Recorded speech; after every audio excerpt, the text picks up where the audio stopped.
Welcome to our new blog.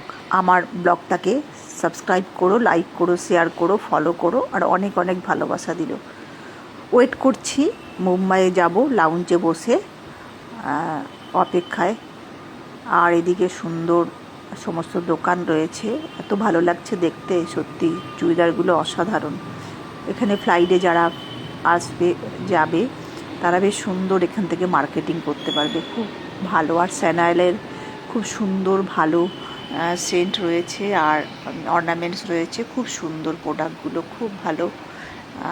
আর সবথেকে প্রসিদ্ধ কলকাতা শহরে বাঞ্ছারামের মিষ্টি, কে না জানে। আমার খুব পছন্দের এই মিষ্টিগুলো, খুব ভালো। প্রতিটা মিষ্টি খুব খেতে, সুইটসগুলো দারুণ খেতে। আর প্লেনের অপেক্ষায় বসে থাকলে তখন খিদে তো পাই, তখন এখানে খাওয়া যেতে পারে। একটু ইচ্ছে হলো বেশ সুন্দর এয়ারপোর্টের চারিপাশের দৃশ্যগুলো একটু তুলে ধরা। প্লেনে তো সচরাচর যাওয়া হয় না, আর এই দৃশ্যগুলো সত্যি খুব ভালো লাগে, দারুণ লাগে দেখতে। আকাশ দিয়ে যখন প্লেন ছুটে যায়, নিচ থেকে দেখি, আর সেটা সামনে থেকে উপভোগ করা, তার গ্রাউন্ডকে, তার এয়ারবেসকে, খুব ভালো লাগে।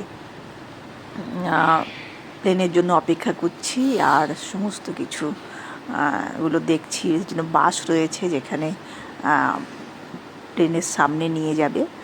আর এদিকে রয়েছে হচ্ছে প্যাডিস্টাল ওয়াক রয়েছে, যেটার মধ্যে দিয়ে প্লেনে এন্টার করা যায়। খুব সুন্দর, খুব ভালো লাগছে। আমিও গেছি এর আগের বারে প্লেনে, এটা সেকেন্ড টাইম আমার কাছে। আমার ভীষণ ভয় লাগে প্লেনে যেতে, আমার গাড়ির জার্নি সব থেকে ভালো লাগে, প্লেনে ভালো লাগে না। তো যথারীতি এবার প্রবেশ করছি প্যাডিস্টাল জোনের মধ্যে দিয়ে প্লেনে। একটু আমার ভীষণ ভয় লাগছে, দুটো মিশ্রিত প্রতিক্রিয়া মনের মধ্যে আছে, ফিলিংস, এক ভয়, এক আনন্দ। একটা বিশেষ উদ্দেশ্যে যাচ্ছি, খুব ভালো একটা পজিটিভ ভাইব নিয়ে যাচ্ছি, যেটা আমার কাছে খুব আনন্দের, খুব ভালো লাগার। এটা ভাষায় ঠিক প্রকাশ করা যাবে না। খুব ভালো লাগছে এই যাত্রা আমার জন্য। ভীষণ ভীষণ খুশি হয়েছি, খুব আনন্দের, একটা আলাদা আনন্দ, খুব একটা বেশ সুন্দর একটা আলাদা আনন্দই উপভোগ, মানে মনের মধ্যে খুব ভালো। আমি একাই যাচ্ছি, এটা আমার কাছে একটা বড় অ্যাচিভমেন্ট যে প্লেনে, তাও আবার একা।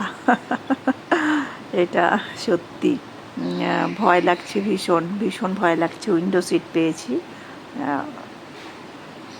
প্লেন ছেড়ে দিয়েছে এয়ারবেস থেকে, রানওয়ে দিয়ে ছুটছে প্লেন। আর এই সময়টা কিন্তু খুব ভয়ের, কারণ এটা সত্যি খুব ভয়ের। একদম ভেতরে হার্টটা মনে হচ্ছে দেহের মধ্যে আর নেই, এটা বেরিয়ে আসছে। এত স্পিডে রানওয়ে দিয়ে ছোটে, তারপরে টেক অফ করে, ওরে বাবা, এত সাংঘাতিক ব্যাপার একটা। যতক্ষণ প্লেনে থাকি ততক্ষণ একটা ভয় ভয় ভীত ভাব। সুন্দর যাচ্ছে, দেখো বাড়িগুলোকে কত ছোট দেখাচ্ছে না, দারুণ।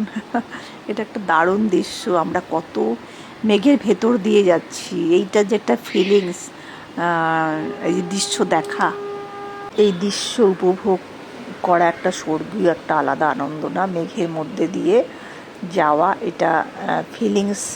কত উপরে উঁচুতে উঠেছি, মানে মানে কি বলবো,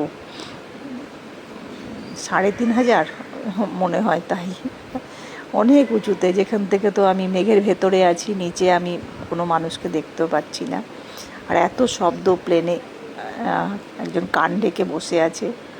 তো ল্যান্ডিং হয়েছে মুম্বাই এয়ারবেসে।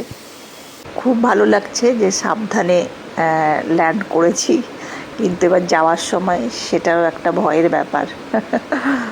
যখন ল্যান্ড করেছে তখন ভাবলাম না, ঠিক বেঁচে আছি, সুস্থ আছি, ভালো আছি। এটার মানে কি বলবো, মানে দারুণ একটা অভিজ্ঞতা। তো যথারীতি নেমে পড়েছি মুম্বাই এয়ারপোর্টে, দিয়ে যাচ্ছি ছুটে।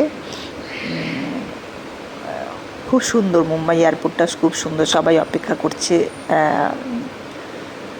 যারা যে প্লেনে যাবে। দারুণ সুন্দর, খুব ভালো লাগছে, আমি তাকিয়ে তাকিয়ে দেখছি প্লেনের যে এয়ারপোর্টের এই দৃশ্যগুলো যারা সবসময় যায় তাদের কাছে একটা নর্মাল ব্যাপার, কিন্তু আমার কাছে বেশ ভালো লাগছে। আমি সমস্ত দৃশ্য খুব সুন্দর করে মাইনুটলি ফলো করছি। আর আমার সাথে একটা কলকাতার বন্ধু ছিল, তার সাথে জার্নিটা গেছি, খুব ভালো লেগেছে, দারুণ জার্নি।